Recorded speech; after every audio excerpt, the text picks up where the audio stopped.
Olivia Grégoire.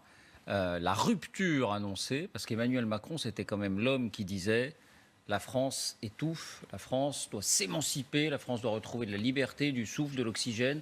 La rupture annoncée, elle n'est quand même pas au rendez-vous.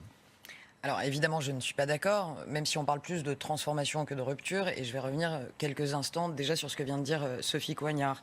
Pour reprendre ce que vous venez de dire sur les normes, c'est l'exemple anglais, ça se passe comme ça en Angleterre, une norme mise en œuvre, deux normes qui tombent en désuétude.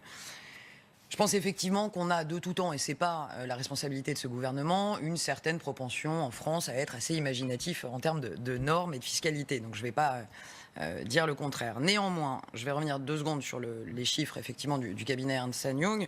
Bon, l'avantage c'est que l'étude donne des résultats qui ne sont pas contestables, je ne vais pas les contester, mais effectivement, si vous me permettez l'expression, je trouve qu'on mélange un peu tout, on mélange un peu les torchons et les serviettes, on mélange... On estime que l'IFI est un nouvel impôt alors même qu'il remplace un impôt qui a été supprimé. Il y a juste 2-3 petites choses accessoirement comme la suppression de la taxe d'habitation pour 11 milliards d'euros qui ne sont pas mentionnées, ni la CFE. Partielle.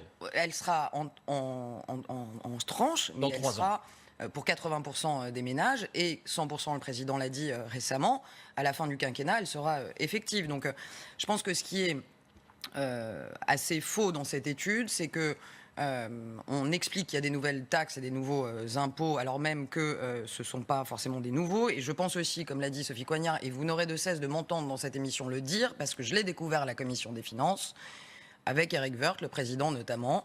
La Commission des Finances, c'est faire des choix. La politique fiscale, ce sont des choix de l'exécutif, et ce sont des choix que pendant 1 heure à vos côtés, je vais soutenir et défendre. Bon.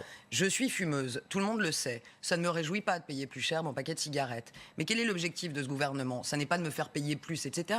L'objectif de ce gouvernement, c'est au final de me faire comprendre qu'au-delà de me ruiner, je ruine ma santé.